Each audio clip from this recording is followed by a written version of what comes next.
A 9-year-old girl, daughter of a millionaire CEO, struggled with learning difficulties that left her parents desperate. Despite all the expensive tutors and private schools, she continued failing basic tests. Her life changed when she met Sophia, also 9 years old, the school janitor's daughter, who had a natural gift for teaching in simple ways. What began as a secret friendship between two girls would reveal the most shocking truth of all. Sophia was actually the CEO's biological daughter, switched at the hospital years ago. But instead of separating the families, this devastating discovery would become the greatest blessing, creating a unique family where love overcame genetics, and two mothers and one father united to raise their daughters together. If you're enjoying this story of unexpected friendship and shocking family secrets, please like this video and comment what you think will happen next. Your support means everything. The marble floors of St. Catherine's Academy gleamed under the crystal chandeliers as Emma Harrison walked slowly down the hallway, clutching another failed test in her small hands. At 9 years old, she should have been skipping with joy like the other children, but Emma carried a weight that seemed too heavy for her tiny shoulders. "Emma, sweetheart, how did the math test go?" asked Mrs. Peterson, her third-grade teacher, with that forced smile adults use when they already know the bad news. Emma's green eyes filled with tears as she handed over the paper marked with a bright red F at the top. "I tried really hard, Mrs. Peterson. I studied with Mr. Davidson for 3 hours yesterday." Mr. Davidson was her private tutor, the 5th one this year. Emma's father, Robert Harrison, CEO of Harrison Industries, spared no expense when it came to his daughter's education. Private tutors, specialized learning programs, even experimental teaching methods, nothing seemed to work. "It's okay, honey," Mrs. Peterson said gently, though concern clouded her features. "We'll figure this out together." But Emma had heard those words before, from teachers, tutors, doctors, and specialists. Everyone said they'd figure it out, but nobody ever did. She was the daughter of one of the most successful businessmen in New York, yet she couldn't even pass a simple multiplication test. As Emma walked toward the main office to wait for her driver, she passed by the janitor's closet, where she often heard soft singing in Spanish.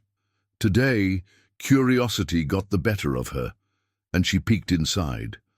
There, organizing cleaning supplies while humming a beautiful melody, was a girl about her own age. The girl had long, dark hair braided neatly down her back and warm brown eyes that sparkled with intelligence. She was organizing the supplies with mathematical precision, creating perfect rows and calculating quantities in her head. 20 bottles of cleaner, divided by 4 supply closets, equals 5 bottles per closet, the girl murmured to herself.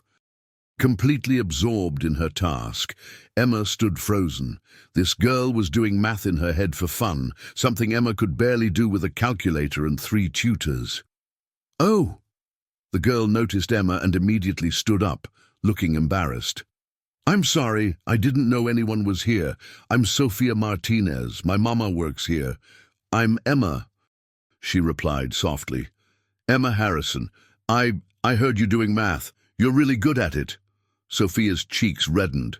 "My mama says I shouldn't show off, but numbers just make sense to me, you know? They're like friends that always follow the same rules." Emma's heart ached with longing. Numbers had never been her friends. They were more like enemies that changed and confused her every time she tried to understand them. "I wish numbers were my friends," Emma whispered. "I just failed another math test." Sophia's expression immediately softened with understanding.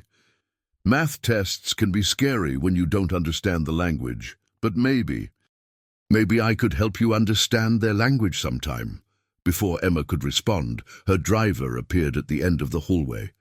"Miss Emma, your father is waiting in the car."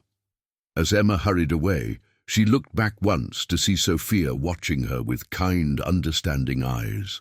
For the first time in months, Emma felt a tiny spark of hope. Maybe, just maybe, she had found someone who could help her make friends with numbers. But what Emma didn't know was that this chance meeting would unlock secrets that had been buried for 9 years, secrets that would change both their lives forever.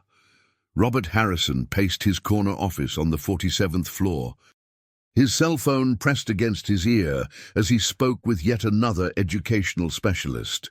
Through the floor-to-ceiling windows, Manhattan sparkled below him, but his mind was entirely focused on his daughter's struggles.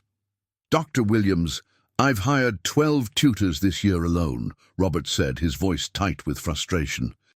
"Emma is a bright child, I know she is, but every test, every assignment, it's like she's fighting against her own mind." His wife, Margaret, sat elegantly in one of the leather chairs across from his desk, her perfectly manicured hands folded in her lap. Even in her concern for Emma, she maintained the polished composure expected of a CEO's wife. "Maybe we should consider medication," Margaret suggested quietly after Robert ended the call. "Dr. Williams mentioned ADHD could be a factor." "My daughter is not broken, Margaret," Robert said firmly. "There has to be another explanation. Emma is creative, she's kind, she notices details others miss. The traditional education system just isn't reaching her." Margaret sighed. "Robert, we've tried everything. Private schools, specialized programs, one-on-one tutoring. Maybe it's time to accept that Emma learns differently." "No," Robert shook his head. "I built a billion-dollar company from nothing. I refuse to believe we can't solve this puzzle." Meanwhile, 3 floors below in the Harrison family's penthouse apartment, Emma sat at her bedroom desk, staring at her homework with tears threatening to spill over. Her room was a testament to her father's love. Princess furniture, walls painted in soft pastels, and shelves lined with educational toys and games that were supposed to make learning fun. But none of it worked. The numbers on the page seemed to dance and switch places every time she looked at them. 7 plus 5 should equal 12. She knew that much. But when she tried to write it down, somehow it came out as 21 or 15 or some other wrong answer. "Miss Emma," called Rosa, their housekeeper, from the doorway, "your parents would like you to come to dinner." Emma quickly wiped her eyes. "Coming, Rosa." At dinner, the atmosphere was tense despite the beautiful presentation of the meal. The family sat at one end of their massive dining table, the empty chairs creating an echo of loneliness. "How was school today, sweetheart?" Robert asked, trying to keep his voice light. Emma pushed food around her plate. "Fine, Daddy." "Did you make any friends?" Margaret inquired. "You know, there are several lovely girls in your class whose mothers I know from the country club." Emma thought of Sophia, with her warm eyes and patient explanation of numbers. But she couldn't tell her parents about befriending the janitor's daughter. They wouldn't understand. "Not really, Mommy." Robert and Margaret exchanged worried glances over Emma's head. Their daughter was becoming more withdrawn each day, and they felt helpless to reach her. After dinner, as Emma prepared for bed, she overheard her parents talking in hushed voices in the living room. "She's so isolated, Robert. Maybe if we enrolled her in a public school, she could make friends more easily." "Absolutely not," Robert's voice was firm. "Emma will have every advantage I can provide. She just needs the right approach." Emma closed her bedroom door quietly and climbed into her bed, pulling her covers up to her chin. She thought about Sophia's words. "Numbers just make sense to me. They're like friends that always follow the same rules." Tomorrow, Emma decided, she would find Sophia again. Maybe someone who spoke the language of numbers could finally help her understand why her mind worked so differently from everyone else's. But neither Emma nor her parents could have imagined that this simple friendship would uncover a truth so shocking it would shatter everything they thought they knew about their family. The next morning at St. Catherine's Academy, Emma deliberately lingered after classes, pretending to organize her backpack while waiting for the hallways to empty. Her heart raced with nervous excitement as she made her way toward the janitor's closet. She found Sophia there again, this time helping her mother, Carmen Martinez, sort through cleaning supplies. Carmen was a small woman with gentle eyes and calloused hands that spoke of years of hard work. When she saw Emma approaching, she immediately looked worried. "Sophia, mija, you shouldn't be talking to the students," Carmen whispered in accented English. "I could lose my job." "It's okay, Mrs. Martinez," Emma said quickly. "I won't tell anyone. Sophia said she might help me with math, and I really need help." Carmen looked between her daughter and the wealthy little girl with the sad green eyes. She had cleaned Emma's classroom many times and had seen the failed tests in the trash, the tears on the desk. Her motherly heart ached for this child who seemed so lost despite having everything money could buy. "Please, Mama," Sophia said softly. "She's really nice, and she needs a friend." After a moment's hesitation, Carmen nodded. "Okay, but just for a few minutes, and if anyone asks. I was just looking for something I'd dropped." Emma finished quickly. Sophia's face lit up with a brilliant smile. "Come here, Emma, let me show you something amazing about numbers."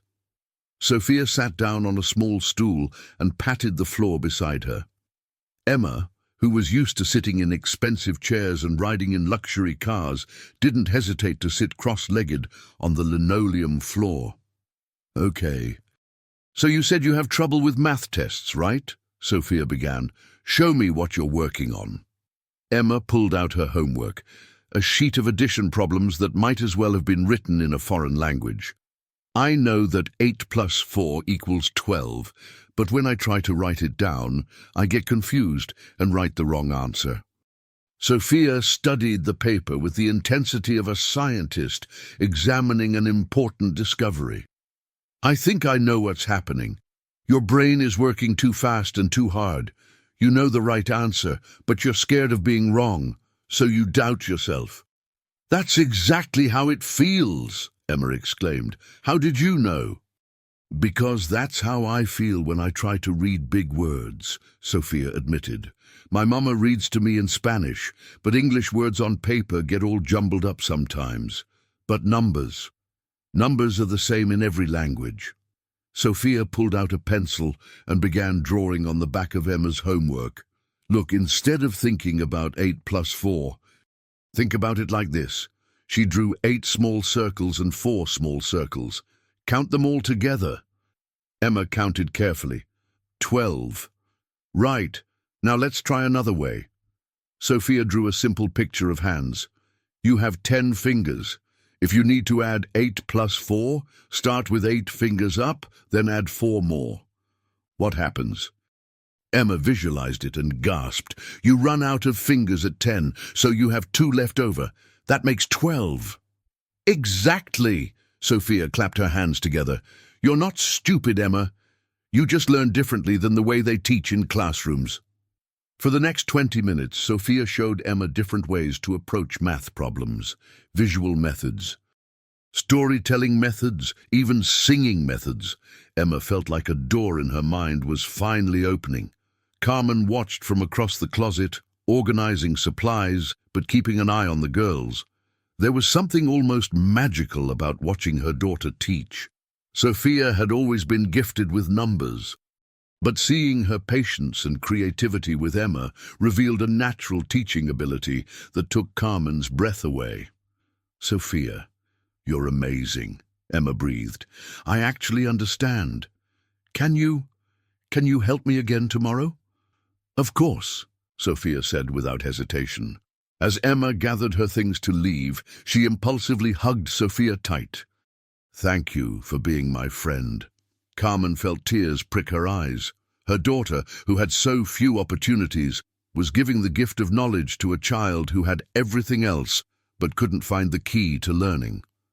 Walking home that evening, Emma felt lighter than she had in months.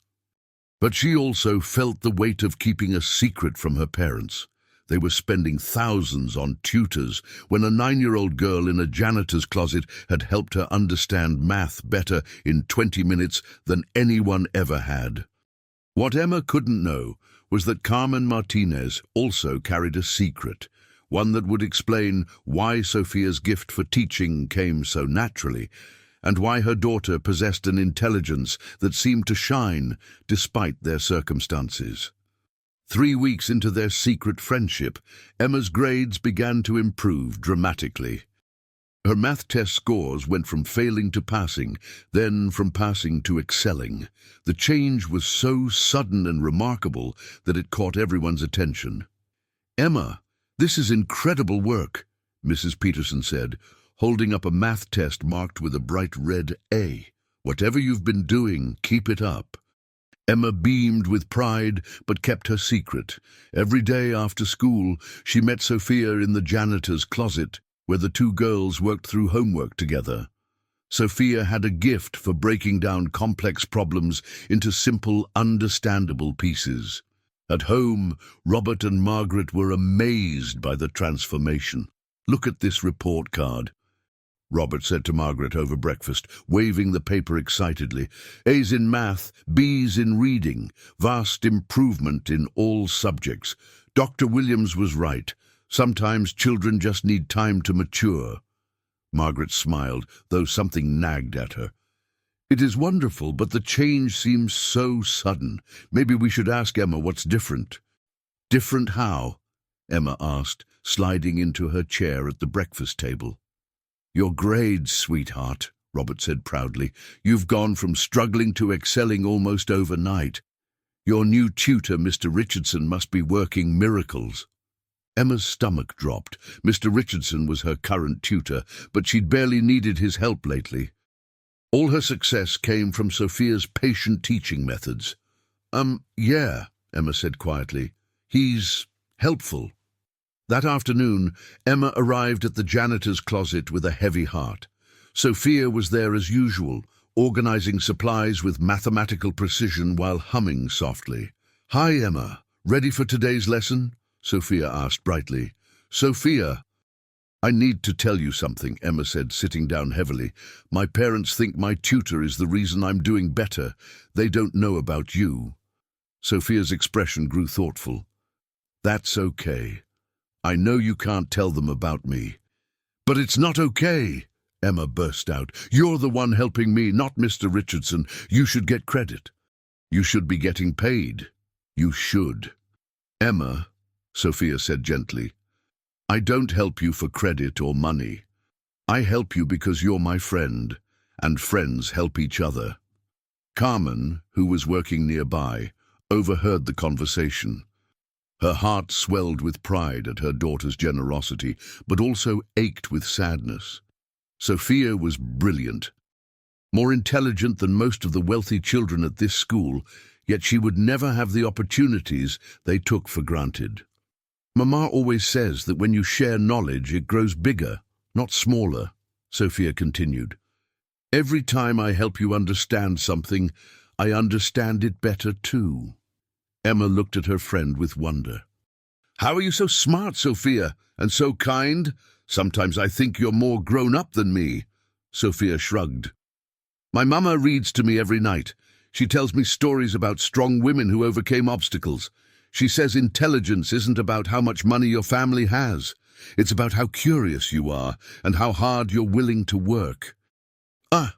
I wish my parents could meet you," Emma said wistfully. "I think they'd love you." Sophia's expression grew sad. "Your parents live in a different world, Emma. They probably wouldn't understand our friendship." But Emma was beginning to realize that Sophia belonged in her world more than she belonged in the janitor's closet. There was something about Sophia, her quick mind, her natural leadership, her intuitive understanding of complex concepts that seemed almost familiar, like looking into a mirror. That evening at dinner, Robert mentioned hiring an additional academic consultant. "I want to understand exactly what changed Emma's approach to learning," he said. "This breakthrough could help other children with similar struggles." Margaret nodded thoughtfully. "Maybe we should have Emma tested again. See if we missed something in her learning profile." Emma pushed food around her plate. thinking about Sophia's gentle teaching methods and wondering what would happen if her parents ever discovered the truth about her academic success. She had no idea that across town, Carmen Martinez was lying awake at night, staring at old hospital records she'd kept hidden for 9 years. Records that contained information that would explain everything. Why Sophia was so brilliant, why Emma had struggled, and why two little girls from completely different worlds understood each other so perfectly. The truth was closer than anyone imagined, waiting to surface through the growing bond between two children who were more connected than they could possibly know. Dr. Sarah Chen, the educational psychologist Robert had hired, arrived at St. Catherine's Academy on a crisp October morning. She was there to observe Emma in her natural learning environment and try to understand the dramatic improvement in her academic performance. Emma fidgeted in her chair as Dr. Chen sat quietly in the back of the classroom, taking notes. During math time, Emma found herself unconsciously using Sophia's visual methods, drawing circles to represent numbers, using her fingers for calculations, and breaking word problems into smaller stories. "Very interesting approach, Emma," Mrs. Peterson commented. "Where did you learn to solve problems this way?" Emma's heart raced. I just figured it out." And after class, Dr. Chen approached Emma with a warm smile. "Emma, I'd like to spend some time with you this afternoon, if that's okay. We're going to play some games and solve some puzzles together." In a quiet room reserved for testing, Dr. Chen presented Emma with various cognitive assessments. But what surprised her most was how Emma approached problem solving. The child showed remarkable creative thinking and spatial intelligence, but more intriguingly, her methods seemed to mirror techniques typically used by gifted educators. "Emma, these visual methods you're using are quite sophisticated," Dr. Chen observed. "Who taught you to approach math this way?"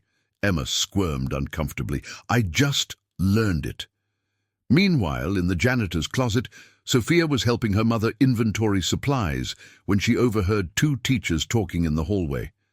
"That educational psychologist is here to study Emma Harrison's sudden improvement," one teacher said. "Apparently, her methods are so advanced, they want to understand where she learned them." Sophia's stomach dropped. If adults started investigating Emma's learning methods, it wouldn't take long before they discovered their secret meetings. When Emma arrived that afternoon, Sophia was already worried. "Emma, I heard teachers talking about a psychologist studying how you learn," Sophia said anxiously. "Maybe we should stop meeting for a while." "No," Emma said firmly. "Sophia, you've helped me more than anyone ever has. I won't stop being your friend just because adults are asking questions." But Sophia's concern proved justified. The next day, Dr. Chen requested to interview Emma's tutors about their teaching methods. Mr. Richardson, Emma's current tutor, sat across from Dr. Chen in the school's conference room, looking confused. "I wish I could take credit for Emma's improvement," he said honestly. "But the truth is, she barely needs my help anymore. She comes to our sessions already understanding the concepts. Her problem-solving methods are far more creative than anything I've taught her." Dr. Chen made notes. "Has she mentioned learning these techniques elsewhere?" "She says she figured them out, but these are advanced pedagogical approaches. Someone with real teaching talent has been working with her." That afternoon, Dr. Chen decided to observe Emma during her free time after classes. She positioned herself discreetly in the main hallway and watched as Emma lingered behind other students, then headed toward the service areas of the school. From her hiding spot, Dr.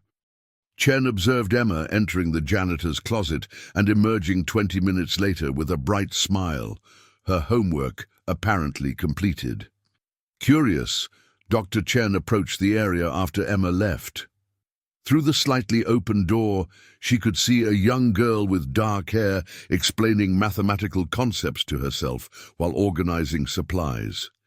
15 bottles times 3 supply stations equals 45 total bottles needed, the girl murmured. But we have 52 bottles, so 52 minus 45 leaves 7 extra bottles for emergency backup. Dr. Chen's eyes widened.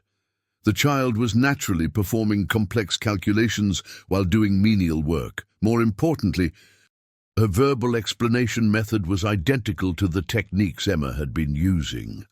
That evening, Dr. Chen called Robert Harrison with her preliminary findings. "Mr. Harrison, I believe Emma has been receiving instruction from an unusually gifted teacher," she said. "Someone with natural pedagogical instincts and a deep understanding of how children with learning differences process information." "That's impossible," Robert replied. "We know all of Emma's tutors. They're all certified professionals."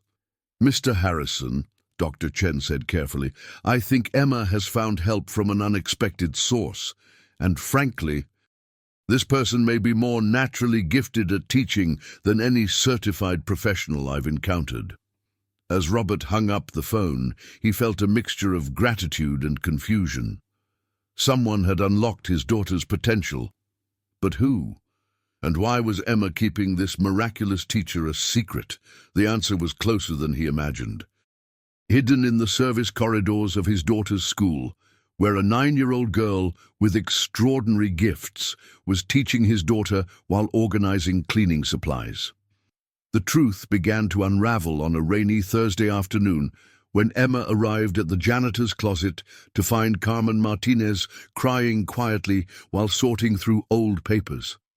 Sophia was comforting her mother, speaking softly in Spanish. "What's wrong?" Emma asked, immediately concerned.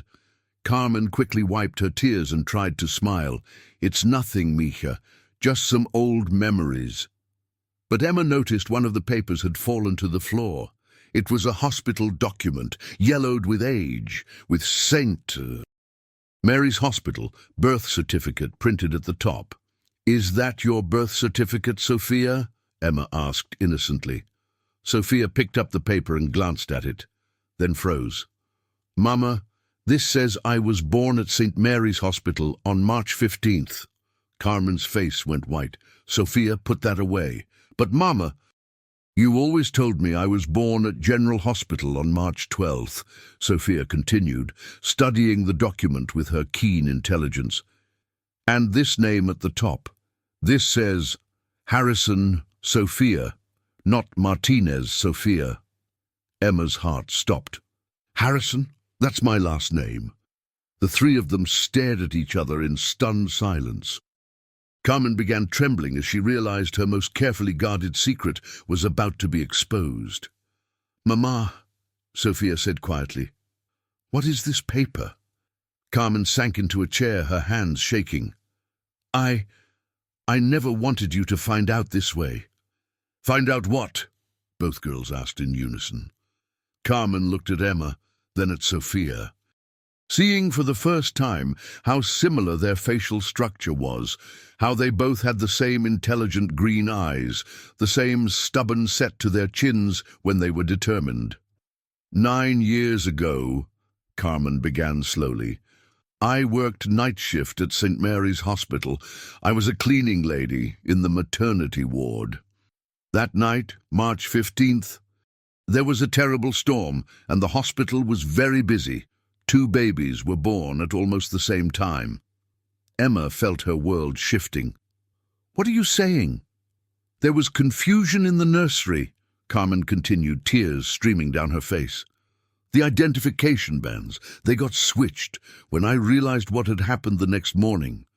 Both families had already taken their babies home. Sophia's mathematical mind was already processing the implications. You're saying Emma and I were switched as babies?" Carmen nodded miserably. "I tried to tell the truth, but who would believe a poor cleaning lady? The Harrisons were powerful, wealthy people. They would have said I was lying, trying to get money from them. I would have lost my job, maybe gone to jail." Emma felt dizzy. "So you're saying Sophia is really my biological daughter," Carmen whispered. And you are mine." The janitor's closet fell silent, except for the sound of rain against the windows. Two 9-year-old girls stared at each other, suddenly understanding why they had felt such an instant connection, why Sophia had Emma's intelligence, and Emma had Sophia's kind heart. "But that means," Sophia said slowly, "that I should be living in the big house, and Emma should be." "No," Emma said firmly, though her voice shook. "That doesn't matter. We're friends, we're sisters." "That's what matters." Carmen looked at both girls, seeing the love and loyalty they had for each other, despite this earth-shattering revelation. "What matters now," she said quietly, "is what we do with this truth." Emma thought of her parents, of their desperate attempts to help her learn, of their love for her despite her struggles. Then she looked at Sophia, who had been denied every advantage while possessing extraordinary gifts. "We have to tell them," Emma said. "We have to tell my parents." Carmen's face filled with terror. "Emma, they could take Sophia away from me. They have lawyers, money, power." "No," Emma said with surprising strength. "My daddy is a good man. He'll do the right thing." But none of them could imagine how this revelation would change their lives, or that it would ultimately lead to the most beautiful and unconventional family arrangement anyone had ever seen. The rain continued to fall as 3 lives hung in the balance, waiting for the courage to reveal a truth that would either destroy them or set them free. That evening, Emma sat at the dinner table with her parents, the hospital document hidden in her backpack upstairs. Her hands trembled as she picked at her food, rehearsing the words that would change their lives forever. "Emma, you seem nervous tonight," Margaret observed, setting down her wine glass. "Is everything all right at school?" Robert looked up from his tablet, where he'd been reviewing quarterly reports. "Speaking of school, Dr. Chen called today with some interesting observations about your learning methods." Emma's heart pounded. "What did she say?" "She believes you've been getting help from someone with exceptional teaching abilities," Robert said. "Someone she described as naturally gifted beyond anything she's seen in professional educators." Margaret frowned. "But we know all your tutors, sweetheart. Who else could be helping you?" Emma took a deep breath, thinking of Sophia's courage and Carmen's years of carrying this secret alone. "Daddy, Mommy, I need to tell you something really important, but promise me you'll listen to the whole story before you get upset." Robert and Margaret exchanged concerned glances. Their daughter's serious tone immediately commanded their full attention. "Of course." "Sweetheart," Robert said, closing his tablet, "you can tell us anything." Emma reached into her backpack and pulled out the hospital document, placing it carefully on the table between her parents. "I found this today, and I learned something that's going to sound impossible, but it's true." Margaret picked up the yellowed paper, studying it with growing confusion. "Emma, this is a birth certificate with our last name, but the first name says Sophia, not Emma. Where did you get this?" "From Sophia's mother," Emma said quietly. "Sophia is the girl who's been helping me with math. She's 9 years old like me, and she's the janitor's daughter at school." Robert's business instincts immediately kicked in. "Emma, if someone is trying to claim a connection to our family for money—" "No, Daddy, listen," Emma interrupted. "Sophia's mom, Carmen, used to work at St. Mary's Hospital 9 years ago. She was there the night we were born. There was a storm and the hospital was really busy and—" Emma's voice broke. "The baby bracelets got switched. Sophia is really your daughter, and I'm really Carmen's daughter." The silence that followed was deafening. Margaret stared at the document, her face draining of color. Robert sat frozen, his mind racing through the implications. "That's impossible," Margaret whispered. "You're our daughter. We brought you home from the hospital. We've raised you for 9 years. "I know," Emma said, tears starting to flow, "and you're the best parents in the world. But that doesn't change what happened. Sophia has your intelligence, Daddy. She can do math in her head that I need calculators for. And she's been the one teaching me, not my tutors. Robert stood up abruptly, pacing to the window. His logical mind was already analyzing the story, looking for holes, but finding troubling consistencies instead.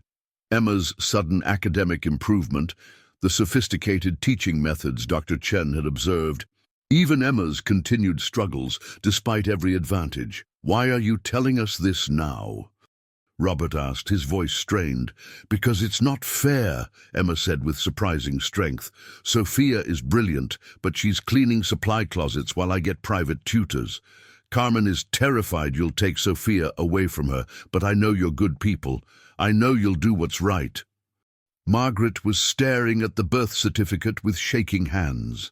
"If this is true, if this is really true, then we've spent 9 years loving someone else's child while our biological daughter has been growing up in poverty," Robert finished quietly, "being denied every opportunity we've given Emma." "But I don't want opportunities taken away from Emma," Margaret cried. "She's our daughter in every way that matters." "And Sophia doesn't want to be taken away from Carmen," Emma added. "She loves her mama. They take care of each other."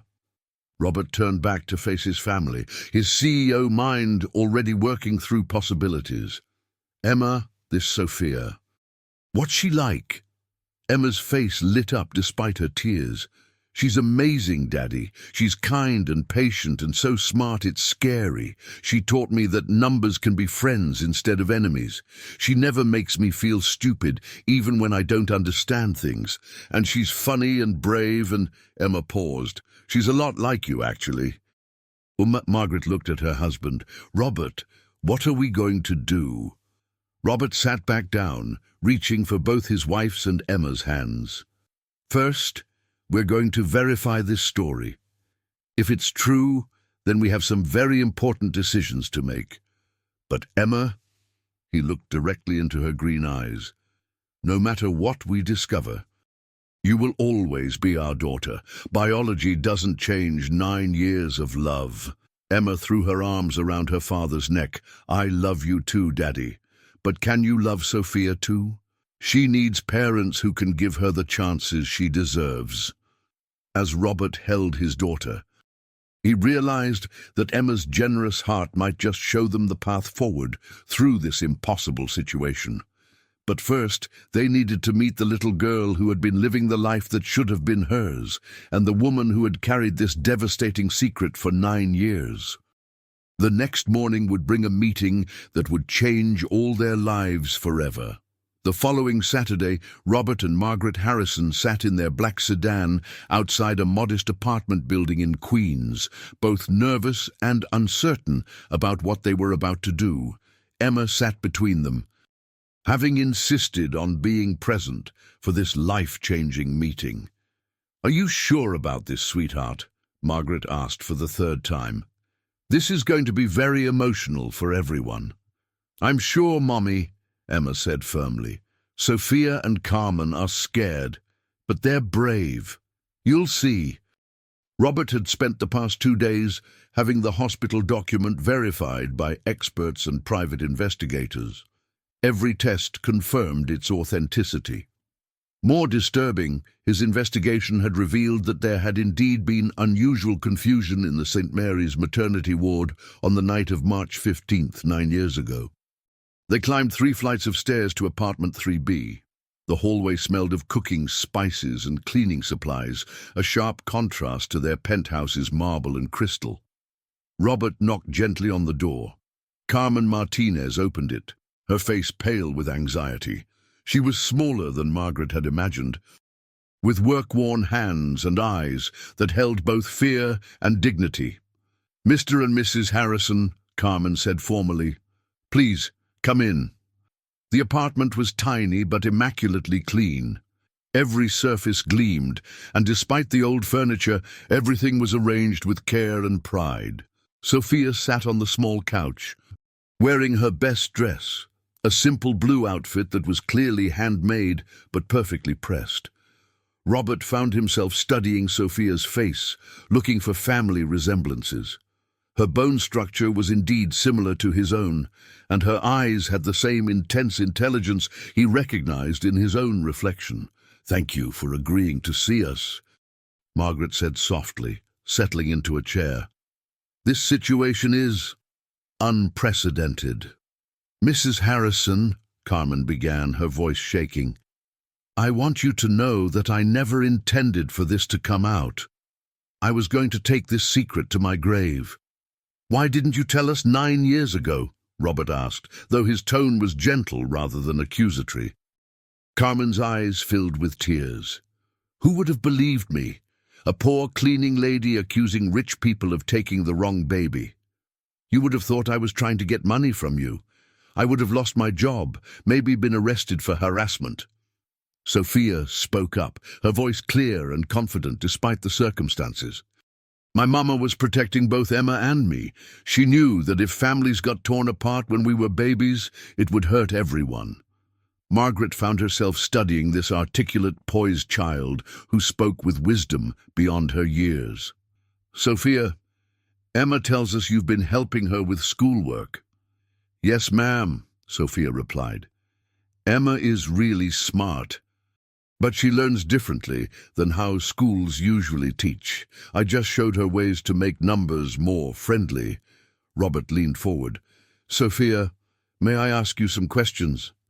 Sophia nodded, and Robert began posing mathematical problems of increasing complexity. Sophia answered each one not just correctly but elegantly, often explaining multiple ways to reach the solution. Her intelligence was undeniable. "You have a remarkable gift," Robert said quietly. "What would you like to do when you grow up?" Sophia's eyes sparkled. "I want to be a teacher, like my mama taught me to be, but maybe for kids like Emma who need special ways of learning. And maybe I could also be a scientist or engineer, because I love how math explains how everything works." Margaret felt her heart breaking. This child had dreams and potential that rivaled any privileged student, yet she was trapped by circumstances beyond her control. "Carmen," Robert said carefully, "we need to discuss what happens now." Carmen immediately tensed.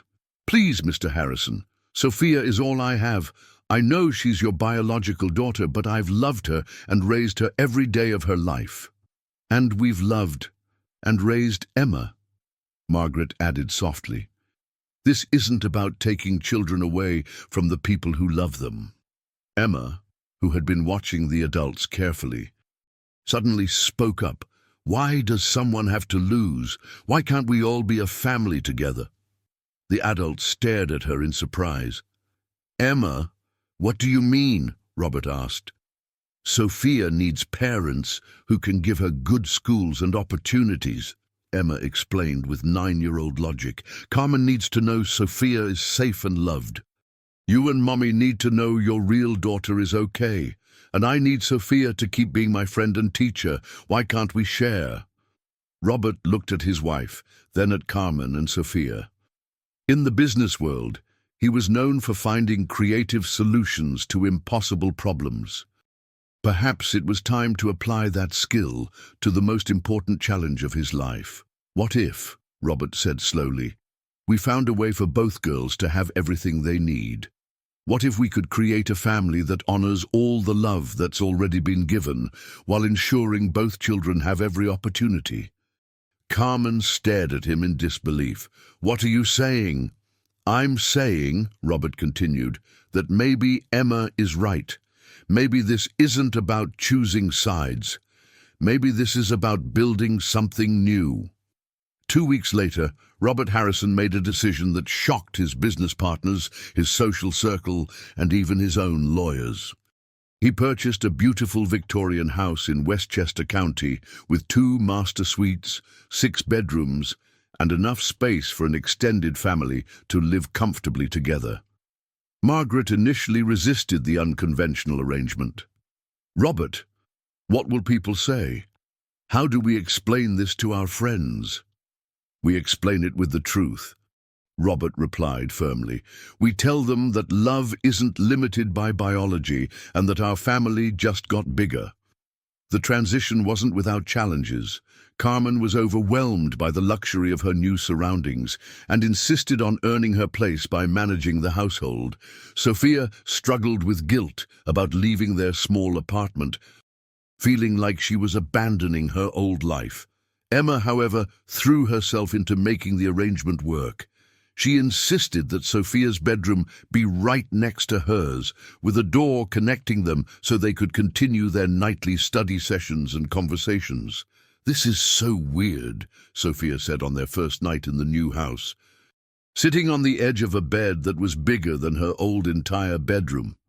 "Good weird or bad weird?" Emma asked, curled up in an equally luxurious bed in the connecting room. "I don't know yet," Sophia admitted. "Your daddy, our daddy, he's really nice, but I feel like I'm pretending to be someone I'm not." Emma padded through the connecting door and climbed onto Sophia's bed. "You're not pretending, you're just being yourself in a new place. And Daddy isn't replacing your mama. We're just adding more people to love." Margaret initially struggled the most with the arrangement. She had spent 9 years pouring her love into Emma, and now felt guilty for not having that same immediate connection with Sophia, but she was determined to try. "Sophia," Margaret said one morning as she braided the girl's hair before school, "would you like to learn piano? I used to play when I was your age." Sophia's eyes lit up. "Really? I've always wanted to learn music, but we couldn't afford lessons." "Well, now you can learn anything you want," Margaret said softly. "That's what families do.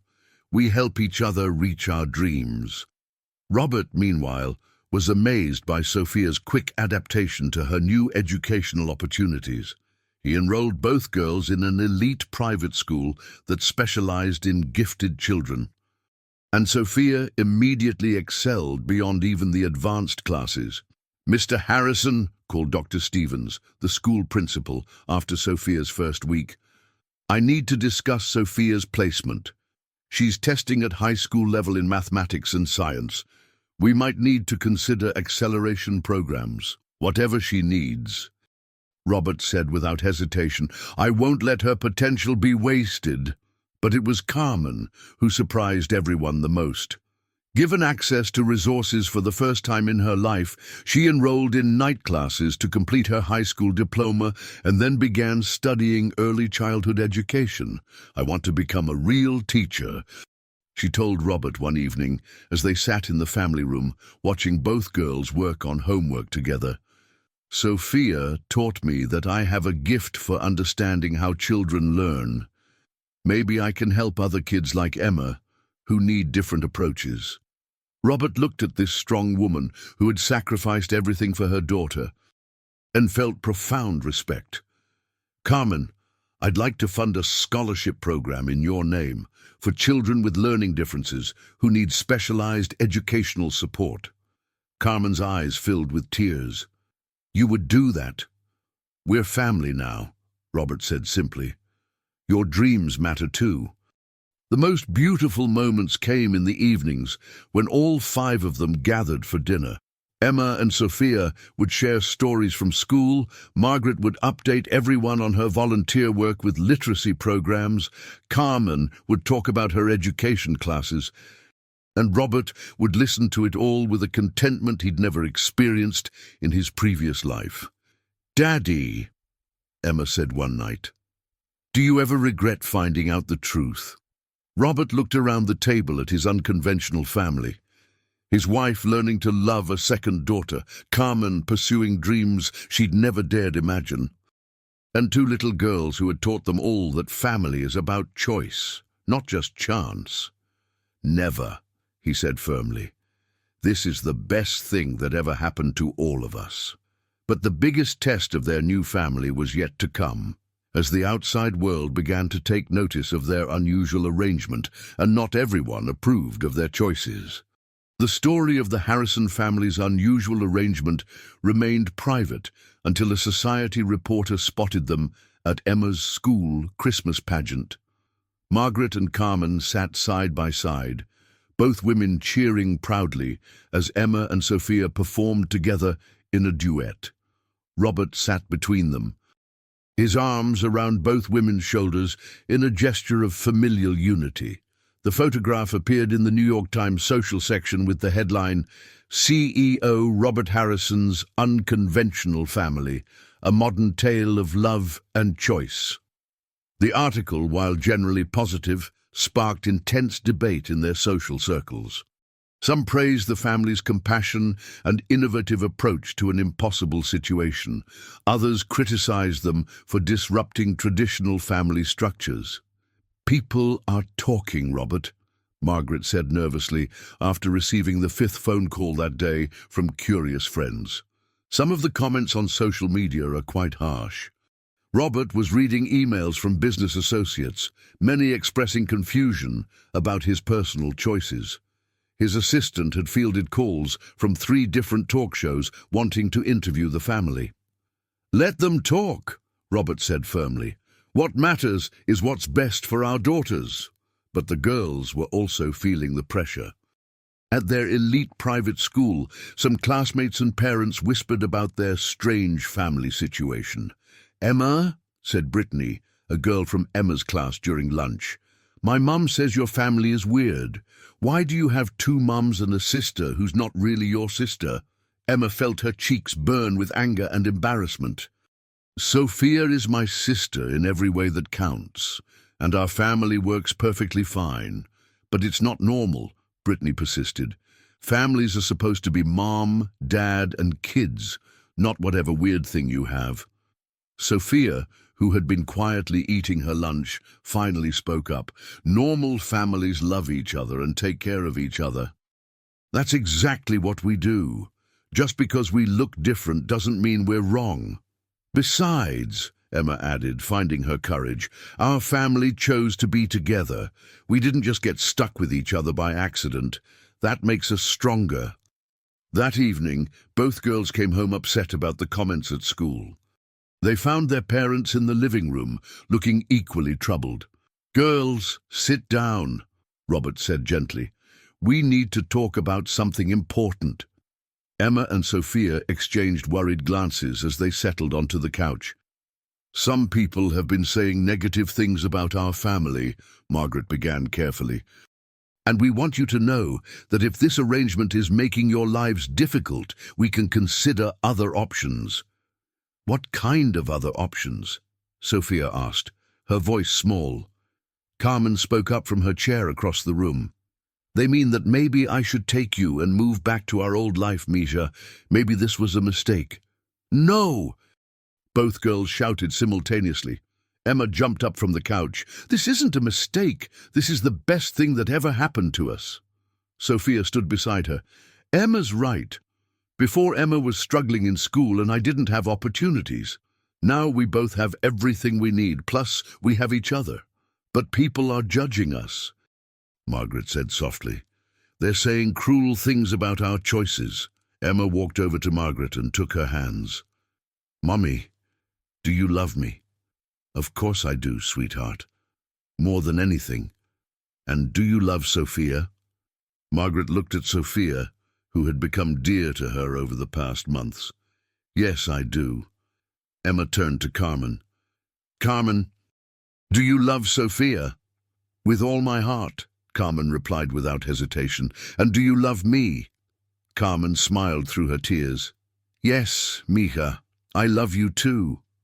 Finally, Emma looked at her father. "Daddy, are we happy?" Robert looked around at his family. 2 daughters who had learned to love each other as sisters. 2 mothers who had found friendship in their shared dedication to the girls, and a household filled with laughter, learning, and genuine affection. "We're the happiest we've ever been," he said truthfully. Emma nodded firmly. "Then the people saying mean things are just jealous because they don't have what we have.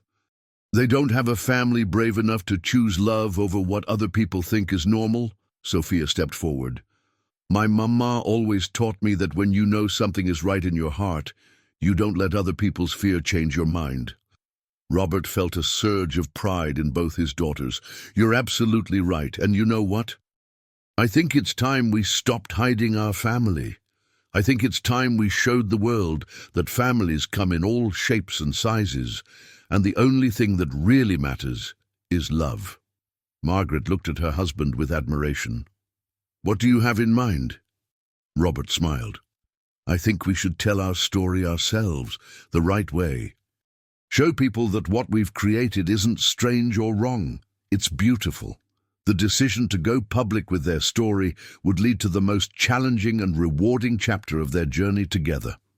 3 months later, the Harrison family sat together in their living room as a camera crew prepared to film their interview with Diane Matthews, a respected journalist known for her sensitive handling of complex family stories. "Remember," Robert said to the girls, "just be yourselves. Tell the truth about how you feel. Don't worry about what anyone else thinks." Emma and Sophia sat close together on the couch, both nervous but determined. Carmen had initially resisted being interviewed, but the girls convinced her that their story needed all the voices to be complete. "Good morning, everyone," Diane said warmly as the cameras began rolling. "I'm here with the Harrison family, whose unique story has captured national attention." Robert and Margaret Harrison discovered that their 9-year-old daughter Emma had been switched at birth with Sophia Martinez, whose mother Carmen worked as a janitor. Instead of choosing between biology and love, they created something unprecedented. "Let's start with you, Emma. How did you first discover the truth?" Emma spoke clearly and confidently. "I was getting help with math from Sophia, and we found some old papers that showed we were born on the same day at the same hospital. When we figured out what happened, I knew we had to tell my parents, because it wasn't fair for Sophia to not have the same opportunities I had." "And Sophia," Diane continued, "how did you feel when you learned Robert and Margaret were your biological parents?" Sophia thought carefully before answering. "I was scared at first, because I thought they might take me away from my mama. But Emma helped me understand that we could all be a family together. I didn't have to lose my mama to gain a daddy and another mama." Diane turned to the adults. "Carmen, this must have been incredibly difficult for you. How do you feel about sharing your daughter?" Carmen's voice was steady despite her obvious emotion. "At first, I was terrified. Sophia is my whole world. But when I saw how much the Harrisons loved both girls, I realized this wasn't about losing Sophia. It was about giving her everything I couldn't give her alone, while still being her mama." "Margaret," Diane asked, "how challenging has it been to open your heart to a child you didn't raise from birth?" Margaret looked at Sophia with genuine affection. "I thought it would be harder than it has been, but Sophia is remarkable, brilliant, kind. Funny. Loving her came naturally because she's impossible not to love. And watching Emma and Sophia together, seeing how they support each other, I know we made the right choice." "Robert, as a CEO, you're known for making difficult decisions. This might be your most complex one yet." Robert nodded. "In business, the best solutions are often the ones that seem impossible at first. When we discovered the truth, we could have fought over custody, torn the girls apart, forced them to choose sides. Instead, we asked ourselves, what would be best for everyone involved? The answer was to build something new." Diane leaned forward. "Critics have said your arrangement is unconventional, even inappropriate. How do you respond to that?" Emma spoke up before her parents could answer. "People said that because they're scared of things that are different. But our family works. We love each other, we take care of each other, and we're all happier than we were before." Sophia added, "I think some people are jealous because their families don't choose to be together. We all choose to be a family every single day." "Carmen," Diane asked, "you've returned to school yourself. Tell us about that." Carmen smiled proudly. "I'm studying to become a teacher. Mr. Harrison helped me realize that I have a gift for understanding how children learn. Now I want to help other kids who struggle like Emma did. And the girls are both excelling academically, Diane noted. Emma, your grades have improved dramatically. That's because Sophia taught me that being smart isn't about getting perfect grades. Emma explained. It's about finding ways to understand things that make sense to you. And now I have the best tutor in the world living right next door to my bedroom. Sophia laughed. And I have someone who helps me remember that learning should be fun, not scary. Diane concluded the interview by asking each family member to share one word that described their new life. Carmen. Blessed. Margaret. Complete. Robert. Grateful. Sophia. Perfect. Emma. Home. After the cameras stopped rolling, the family sat together in comfortable silence. They had shared their truth with the world. And whatever happened next, they would face it together. The interview aired 2 weeks later to an overwhelmingly positive response. Hundreds of emails poured in from families dealing with adoption, divorce, and other complex situations, thanking the Harrisons for showing that love could triumph over convention, but more importantly, Emma and Sophia's school received dozens of inquiries from parents of children with learning differences, asking about the innovative teaching methods that had helped Emma succeed. Carmen's dream of becoming a teacher was about to become even more meaningful than she had imagined. 1 year after the truth came to light, the Harrison family celebrated a very special day. It was the anniversary of what Emma had dubbed Discovery Day, the day they all found each other. The backyard of their Westchester home was decorated with balloons and filled with an unlikely mix of guests: Robert's business associates, Margaret's charity board members, Carmen's classmates from her education program, and children from both Emma and Sophia's classes. "Can everyone gather around?" Robert called out, standing next to a large covered easel. "We have some announcements to make." Emma and Sophia stood on either side of him, both girls beaming with excitement. "First," Robert began, "I'm proud to announce that Carmen Martinez has completed her degree in early childhood education with highest honors." The crowd applauded as Carmen blushed and waved from her seat nearby. "Second," Margaret stepped forward, "Carmen has accepted a position as Director of Learning Support at St. Catherine's Academy, where she'll be developing specialized programs for children with different learning styles." Emma clapped enthusiastically. "That means Carmen gets to help other kids like me learn better." "And third," Sophia announced proudly, "we're starting a foundation." Robert pulled the cover off the easel, revealing a beautiful sign: the Sophia and Emma Foundation, where every child's potential matters. "The foundation will provide educational support for children with learning differences," Robert explained, "and scholarship opportunities for gifted children from underprivileged backgrounds.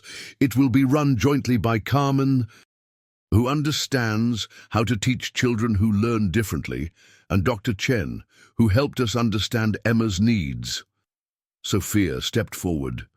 "And Emma and I are going to be the first kid ambassadors. We're going to visit schools and tell other children that being different is actually being special." Dr. Chen, who was among the guests, approached the microphone. "In my 30 years as an educational psychologist, I've never seen anything like what this family has accomplished. They've turned a potentially devastating situation into a model for how we should be supporting all children." Mrs. Peterson, Emma's former teacher, wiped tears from her eyes as she spoke. "Emma went from failing every test to becoming one of our top students. But more importantly, she and Sophia have shown our entire school community what friendship and acceptance really look like." As the celebration continued, Emma and Sophia snuck away to their favorite spot, a swing set Robert had installed overlooking the garden where Carmen now grew vegetables and flowers.